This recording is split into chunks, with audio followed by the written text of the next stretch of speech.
नमस्कार साथियों, मैं विजेंद्र कुमार एक बार फिर से स्वागत करता हूं आपका आपके अपने YouTube चैनल अभिनव टेक्निकल क्लासेज में।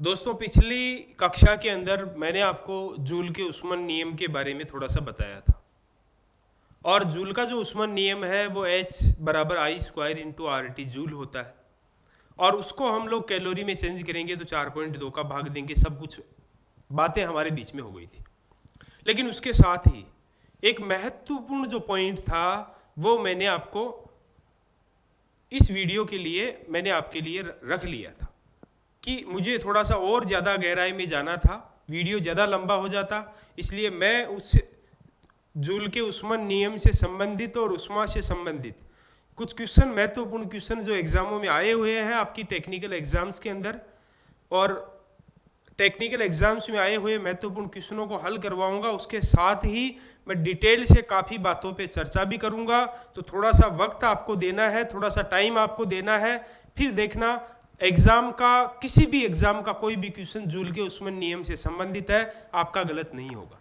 थोड़ा सा समझना है और लाइफ टाइम के लिए स्थायी भी हो जाएगा। इस तरीके से थोड़ा सा समझाऊंगा आपको मैं। देखो, आपको मैं बता दूं कि जो जूल का उस्मन नियम है, ये जूल का उस्मन नियम एस समानुपाती आई स्क्वायर इंटू आर टी होता है। धारा के वर्ग, प्रतिरोध और समय तीनों के गुणनफल के समानुपाती होता है और सामान्यतः कोई संख्या नहीं है, तो मैंने बताया था कि जूल में होगा और 4.2 का भाग देने के बाद यही मान किस में चेंज हो जाता है, कैलोरी में। लेकिन थोड़ा सा आपको ध्यान देना है। देखिए, H बराबर क्या है, I square into R T joule, I square into R T joule है ना। अब देखो, क्वेश्चन करेंगे हम, लेकिन थोड़ा सा मुझे आपको समझाना था, इसलिए ताकि आपको दिक्कत नहीं हो फिर आगे जाके।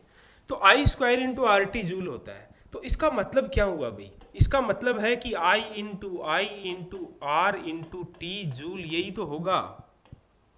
H बराबर उष्मा बराबर, ठीक है। अब मान लीजिए आपके पास कोई ये हीटिंग एलिमेंट है, कोई हीटर है जिसका ये हीटिंग एलिमेंट है, ठीक है। और हीटर का जो हीटिंग एलिमेंट है, ठीक है, इसका प्रतिरोध मान लीजिए, आपके हीटिंग एलिमेंट का प्रतिरोध है 50 ओम, ठीक है। आपके पास सप्लाई यहाँ है 200 वोल्टेज। तो अब वर्तमान में इसमें से बहने वाली जो धारा है, इसका मान कितना होगा? इसमें से बहने वाली धारा का मान कितना होगा? तो हम धारा ज्ञात करते हैं, तो धारा बराबर होता है वोल्टेज बटे प्रतिरोध, 200 बटे 50 बराबर क्या होगा, 4 एम्पियर हो जाएगा। होगा या नहीं होगा? करंट का मान आ गया 4 एम्पियर, वर्तमान की बात कर रहा हूं मैं, ठीक है, 4 एम्पियर। तो देखिए, और मान लीजिए समय 1 सेकेंड मान लो कि मैं 1 सेकेंड तक धारा प्रवाहित कर रहा हूं, समय का तो कोई ज़्यादा रोल ही नहीं है, ठीक है। तो अब उत्पन्न उष्मा आपसे पूछ ले तो आप क्या करोगे?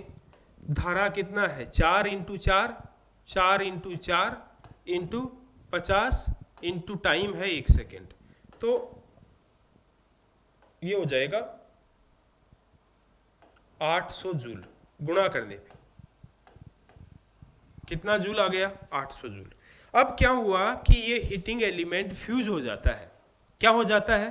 फ्यूज हो जाता है। फ्यूज का मतलब मेल्ट हो जाता है, पिघल जाता है। कहीं से भी मान लीजिए, ये कहीं से भी एक जगह से पिघल गया, फ्यूज हो गया, अर्थात ये यहां से फ्यूज हो जाता है।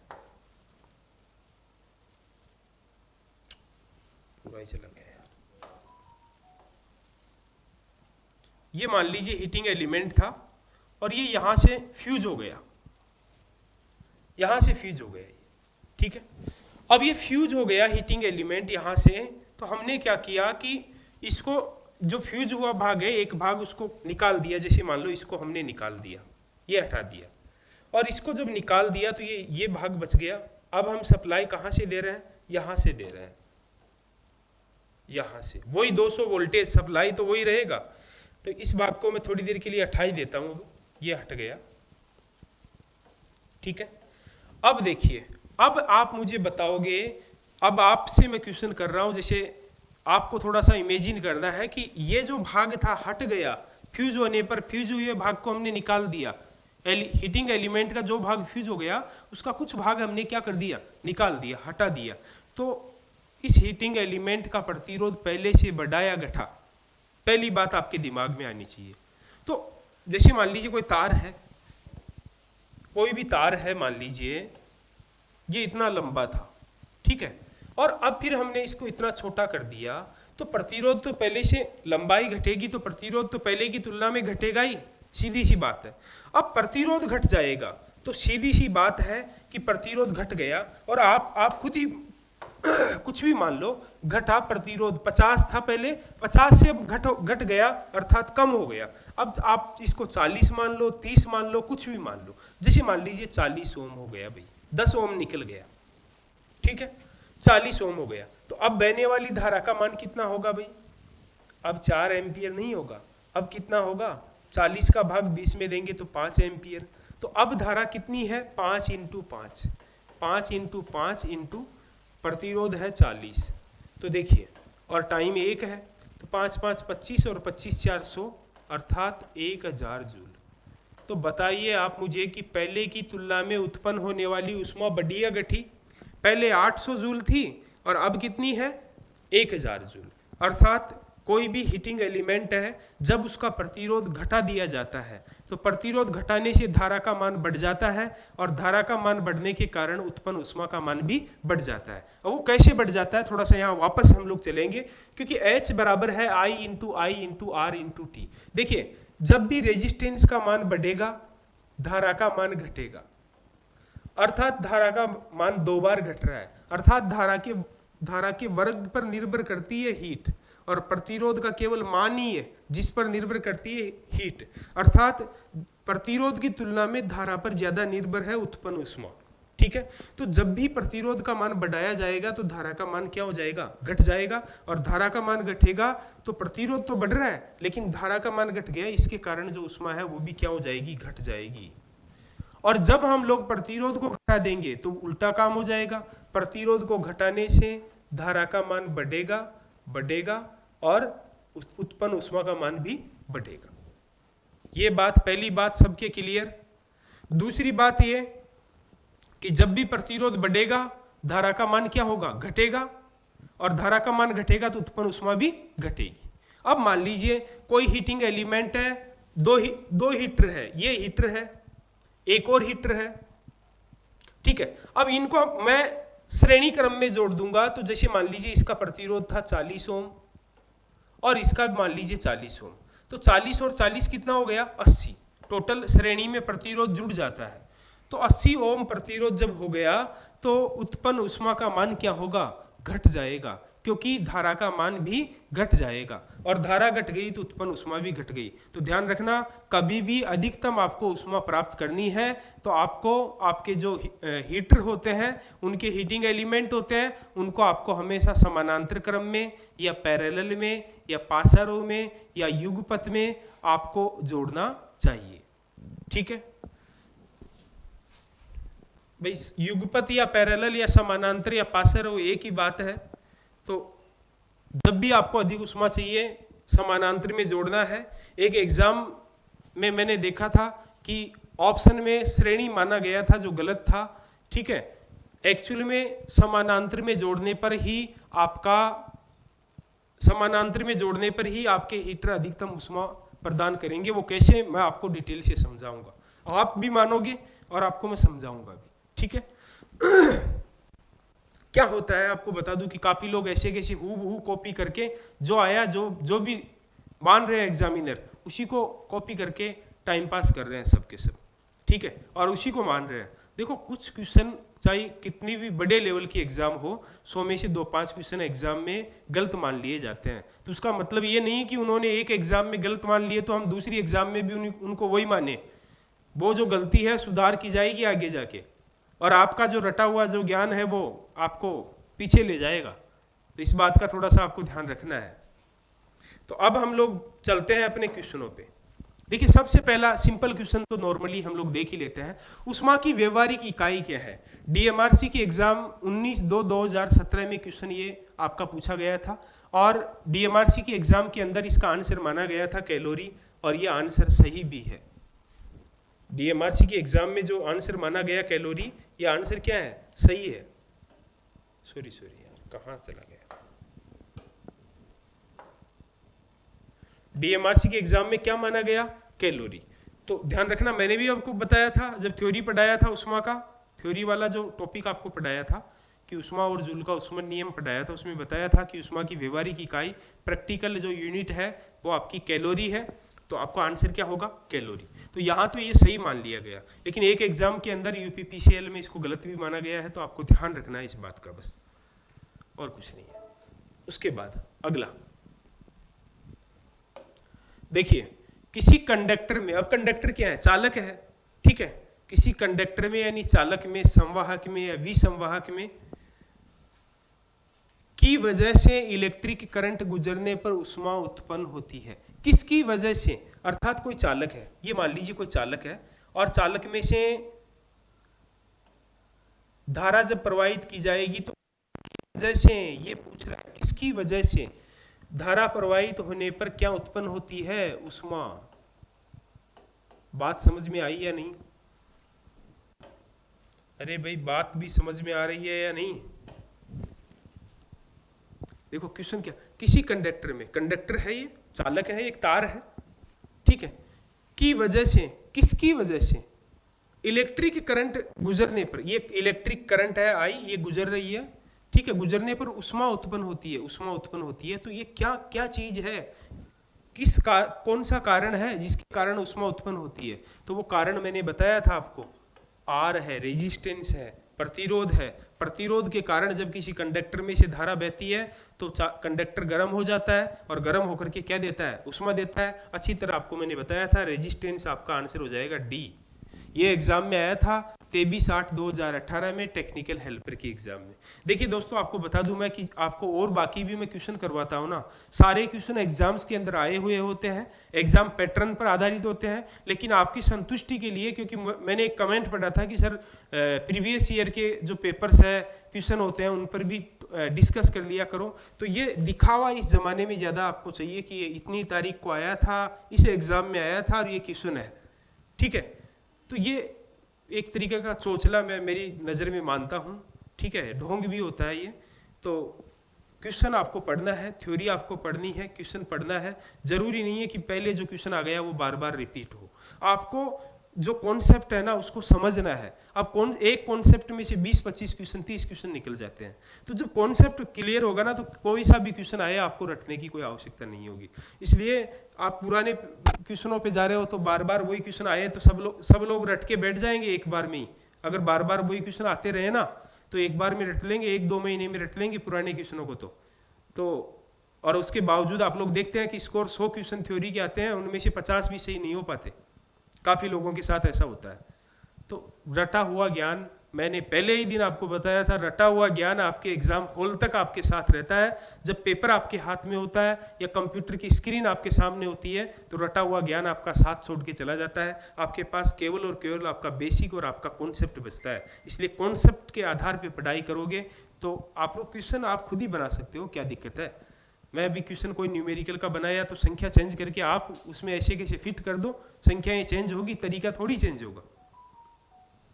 ध्यान रखना है इन बातों का।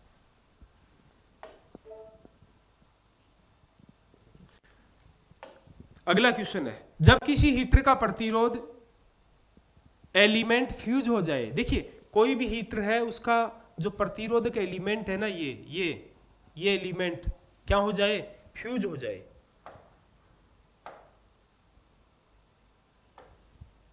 ये भाई फ्यूज हो गया यहां से, ठीक है, प्रतिरोध एलिमेंट फ्यूज हो जाए। हम इसका एक भाग निकालते हैं, ये एक भाग है ना, इसको हमने निकाल दिया भाई, ये निकाल दिया, हटा दिया, और इसे पुनः उसी आपूर्ति के साथ कनेक्ट कर देते हैं। इसे पुनः जो सप्लाई पहले थी ना उसी के साथ जोड़ देते हैं। ये जोड़ दिया भाई, ठीक है। हीटर द्वारा ली गई ऊर्जा, हीटर द्वारा ली गई जो ऊर्जा है वो बढ़ेगी या घटेगी। देखो सीधी सी बात है, आप सबको पता है कि यहाँ से हम लोग वोल्टेज दे रहे हैं, यहाँ रेजिस्टेंस था, रेजिस्टेंस कुछ भाग हटा दिया तो रेजिस्टेंस पहले से क्या हो गया, कम हो गया।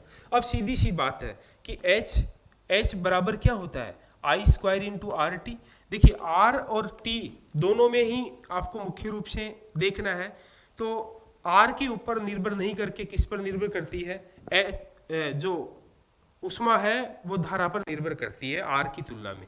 अर्थात आर का मान जब घट गया ना तो धारा का मान, आई का मान बढ़ गया, तो ज्यादा निर्भर किस पर है, धारा पर। तो धारा पर निर्भर है, इसके कारण उष्मा भी क्या हो जाएगी, बढ़ जाएगी, अर्थात उष्मीय ऊर्जा का मान भी बढ़ जाएगा। अर्थात आपका आंसर क्या होगा, प्रतिरोध घट गया तो धारा बढ़ गई, उष्मीय ऊर्जा भी क्या हो गई, बढ़ गई, बढ़ेगी भाई। ये वही टेक्निकल हेल्पर कि एग्जाम में अगस्त 2018 के अंदर क्वेश्चन आया हुआ है, ठीक है, एग्जाम्स के अंदर। तो आपने देखा कि ये जो क्वेश्चन आए हैं, मैंने जो आपको थ्योरी पढ़ाई है उससे बाहर कुछ भी नहीं है, ठीक है। कोई भी क्वेश्चन और भी आगे भी आएगा ना तो आप कर दोगे आराम से।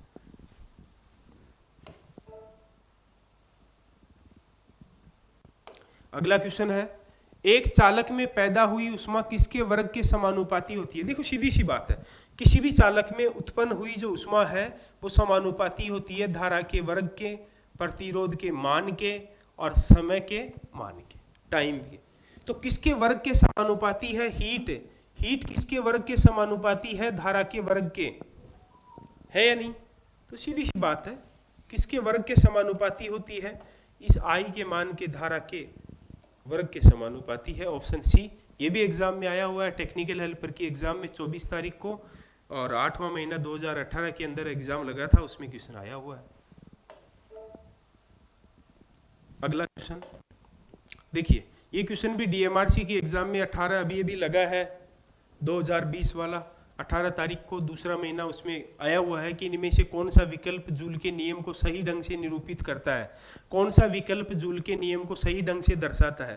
तो देखिए जूल के नियम के अनुसार H बराबर क्या होता है, I square into R T, joule, joule का मतलब जे, ठीक है। तो I square into R T, I square into R into T into G, sorry into J नहीं है, ये तो पॉइंट लग गया, I square into R T ये सही है।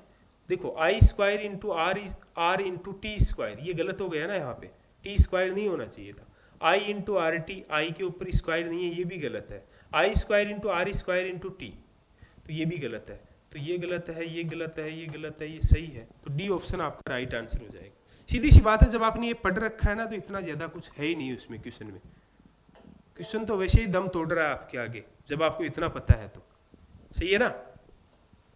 उसके बाद देखिए सीधी सी बात है, 1 किलोवाट और 250 वोल्टेज के 4 तापक उपलब्ध है, अधिकतम उष्मा के लिए उन्हें कैसे जोड़ा जाए। देखो सीधी सी बात है, इसको तो मैं आपको ढंग से पढ़ाऊंगा भाई, ठीक है। देखो 1 किलोवाट और 250 वोल्टेज के 4 हीटर आपके पास उपलब्ध है। तो देखो आपको पता है कि पावर आपको दिया हुआ है कितना, 1000 वाट, ठीक है, और वोल्टेज कितना, रेटिंग कितना है, 250 वोल्टेज रेटिंग है भाई, ठीक है। तो देखो सीधी सी बात है, आर आपको ज्ञात करना है, यहाँ पे आर थोड़ा सा ज्ञात कर ही लेते हैं हम लोग। तो देखो पावर बराबर होता है वी स्क्वायर बटे आर, पावर बराबर क्या होता है, वी स्क्वायर बटे आर। तो पावर कितना दे रखा है, 1000 बराबर वी 250 इंटू 250 बटे आर, ठीक है। जब हम लोग वज्र गुणा करेंगे तो ये हो जाएगा, देखो 1 0 2 0 से 1 0 2 0 कैंसिल, तो देखिए 10 आर बराबर 25 का स्क्वायर 625, तो 10 का भाग देंगे तो आर बराबर आ जाएगा 62.5 ओम।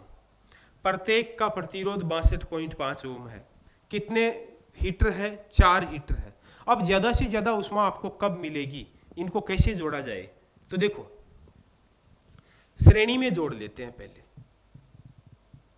2 3 4, देखो 62.5 है एक का, तो 4 का कितना हो गया, श्रेणी में प्रतिरोध क्या हो जाता है, जुड़ जाता है, तो टोटल प्रतिरोध श्रेणी में, और वोल्टेज वही रहेगा 250 का 250 ही देंगे यहाँ से, ठीक है।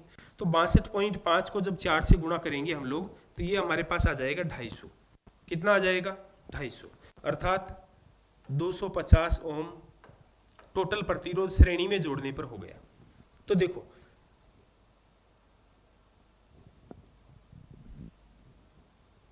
H बराबर क्या है, I square into R T.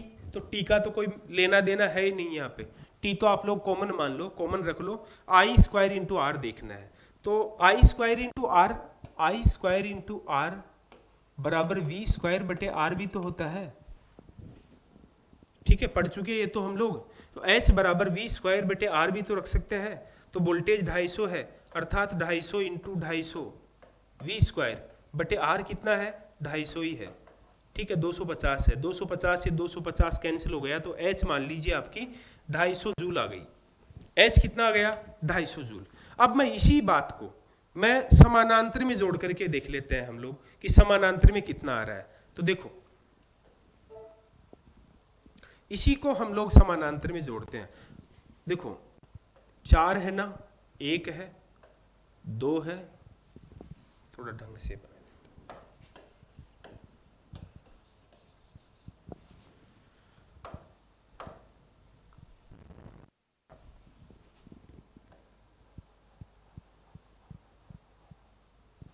एक है, 2 हो गया, 3 हो गया, चारों को हमने जोड़ दिया भाई समानांतर में, ठीक है। अब समानांतर में जोड़ने पर आप सबको पता होना चाहिए कि समानांतर में सबका प्रतिरोध, सबका वोल्टेज क्या होता है, समान होता है। तो प्रतिरोध है 62.5, 62.5, 62.5, 62.5, ऐसे ऐसे प्रतिरोध है इनका, ठीक है। अब देखो ये समानांतर में जुड़ गए, यहां से 250 ही रहेगा वोल्टेज तो, ठीक है, और इसका 62.5 है ना, सबका 62.55 है, वो तो हमें पहले ही पता है। अब समानांतर में आर टी बराबर सबका मान समान होता है ना, तो आर बटे एन होता है, अर्थात प्रत्येक का मान बटे एन का मतलब है number, number of registers, N का मतलब है नंबर ऑफ रेजिस्टर्स, प्रतिरोधकों की संख्या, और आर का मतलब है प्रत्येक प्रतिरोधक का मान। तो देखिए प्रत्येक प्रतिरोधक का मान है 62.5, 62.5, और नंबर कितना है इनका, 4 है, 4 संख्या है, 4 का भाग 6 में एक बार, बच गया 2, 2 के आगे 2 रखा तो 22 में 5 बार भाग जाएगा, बच गया 2, पॉइंट लगा दो, 25 में 4 का भाग 6 बार, बच गया फिर 1, 10 में 4 का भाग 2 बार, अर्थात 15.62 जो भी है, आगे 5 भी आएगा, ठीक है। ये क्या आ गया, ओम रेजिस्टेंस आ गया। अब आपको पता है कि वही H बराबर I square into R T, अर्थात वी स्क्वायर बटे आर इंटू टी हो जाएगा। अब टी का तो लेना देना है ही नहीं, तो वोल्टेज कितना है, 250 का स्क्वायर यानी 250 इंटू 250 बटे 15.62, 15.62। देखो सीधी सी बात है, 62 क्या, आगे 5 भी तो है, ठीक। अब देखो सीधी सी बात है, यहाँ संख्याएं, 3 संख्याएं छोड़ के पॉइंट है, तो ऊपर 1, 2, 3 जीरो लगा दो, पॉइंट का तो काम ही खत्म हो गया। अब डायरेक्ट हम लोग काटेंगे 25 से, 25 से 250 को काटा तो 10 बार कट गया, और 25 से 156 को काटा तो 25 है 150, फिर बच गया 6, 6 के आगे 2 लगा दो, 62 में 25 का भाग 2 बार, 25 दूनी के 50, फिर बच गया 12, 12 के आगे 5 लगाओ, 125 में 25 का भाग 5 बार, 625। अब देखिए सीधी सी बात है, 625 बच गया ना, तो देखो 25 का भाग फिर 25 में 250 में 10 बार, और 25 का भाग यहाँ 25 बार। अब देखो 10 इंटू 10 ऊपर बच गया, यानी 100 बच गया, 100 में 25 का भाग कितनी बार, 4 बार, और 4 को 1000 से गुणा किया तो कितना आ गया, 4000। पहले कितना आया था, पिछले क्वेश्चन में हमने देखा कि जो उष्मा निकल के आई थी वो 250 जूल निकल के आई थी। यहाँ हमने देखा कि उष्मा जो निकल के आई है वो कितनी निकल के आई, 4000 जूल।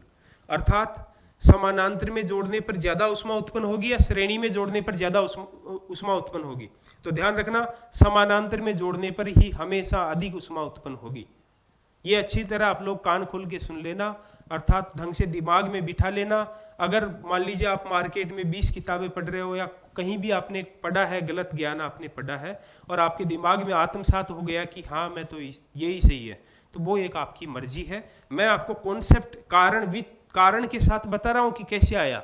आप इस वीडियो को वापस बैक में लेकर के 2 बार 3 बार ढंग से समझ सकते हो कि कैसे आया, फिर भी नहीं समझ में आया तो ठीक है। पूरा कारण है कि समानांतर में जोड़ने से अधिक ऊष्मा प्राप्त होगी, श्रेणी में जोड़ने से कम ऊष्मा प्राप्त होगी, ठीक है।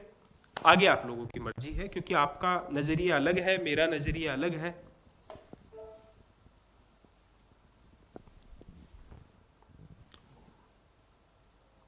क्वेश्चन नंबर 7, फिर वो क्वेश्चन आ गया, ऊष्मा की व्यवहारिक इकाई में व्यक्त की जाती है। यूपीपीसीएल 25/1/2019 को आया हुआ है, ठीक है। एग्जाम के अंदर आंसर माना गया था जूल, जबकि व्यवहारिक जो इकाई होती है वो क्या होती है, कैलोरी। तो हम कैलोरी माने या जूल माने, हम तो कैलोरी मानेंगे क्योंकि व्यवहारिक इकाई होती ही कैलोरी है, ठीक है। वहां एग्जाम में जूल माना गया था, ध्यान रखना जो गलत है। अगला क्वेश्चन,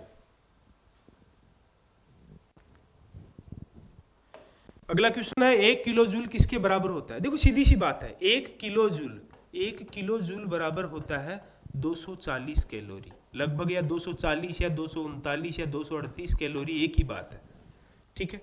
मैंने आपको बताया था अच्छी तरह। तो यहाँ पे 239 कैलोरी दे रखा है ना, तो ये राइट आंसर है। ये कैसे निकल के आया आपको थोड़ा सा बता दूं। देखो 1 जूल बराबर होता है 0.24 कैलोरी होता है ना, ठीक है। 0.24 कैलोरी होता है। ये कैसे निकल के आया, जब हम 1 के अंदर 4.2 का भाग देंगे, ये 4.186 का भाग देंगे, 4.18 का भाग देंगे, तब निकल के आया। मैंने पिछले क्लास में आपको समझाया भी था खूब डिटेल से इसके बारे में, जाके देख सकते हो कि निकल के आया। तो दोनों पक्ष बराबर है ना। इस जूल को मैं किलो में चेंज करूं, किलो जूल मैं बनाऊं, तो इसको भी तो 1000 से गुणा करना पड़ेगा। और 0.24 को जब 1000 से गुणा करेंगे, 1000 से गुणा करेंगे ना, तो क्या होगा, देखो 1 2 0, 2 संख्या छोड़ के पॉइंट है, कैंसिल हो गई, 2 0 कट गई। 24 को 10 से गुणा किया तो 240 कैलोरी। देखो 240, 239, 238 एक ही बात है। आंसर हो जाएगा ए ऑप्शन, ठीक है। आगे बढ़ते हैं। अगला क्वेश्चन है, जूल के ऊष्मन नियम के अनुसार चालक में उत्पन्न ऊष्मा निर्भर होती है। देखिए चालक में उत्पन्न ऊष्मा H किस पर निर्भर होती है, धारा के वर्ग पर, प्रतिरोध पर और समय पर। अर्थात धारा के वर्ग पर, चालक के प्रतिरोध पर और बहने वाली धारा के समय पर। तो देखो धारा के वर्ग पर निर्भर होती है, प्रतिरोध पर भी निर्भर है, समय पर भी निर्भर है, और इन सभी पर भी अर्थात इन सभी पर ही निर्भर है। तो राइट आंसर होगा डी ऑप्शन, जल्दीबाजी नहीं करनी है, ठीक है। अगला क्वेश्चन है, जब प्रत्यावर्ती धारा ओमीय प्रतिरोध से बहता है तो विद्युत शक्ति का ऊष्मा में रूपांतरित होता है। देखो ये क्वेश्चन भी इसरो के अंदर 19/4/18 को आया हुआ है एग्जाम में। तो ध्यान रखना, जब ओमीय प्रतिरोध से बहता है, तो मैंने बताया था कि ओमीय प्रतिरोध से पिछली क्लास में बताया था कि जब भी प्रत्यावर्ती धारा किसी ओमीय प्रतिरोध से बहता है तो विद्युत शक्ति का ऊष्मा में जो रूपांतरण होता है वो कौन सा भाग होता है, वास्तविक मान होता है। वास्तविक मान, वास्तविक शक्ति जो होती है ना वो रूपांतरित होती है, अर्थात यथार्थ शक्ति भी इसको बोल सकते हैं। यथार्थ, वास्तव में, जैसे हम कहते हैं ना यथार्थ में, वास्तव में, यथार्थ शक्ति हिंदी में, और इसको अंग्रेजी में बोलते हैं एक्टिव पावर। एक्टिव पावर, ठीक है।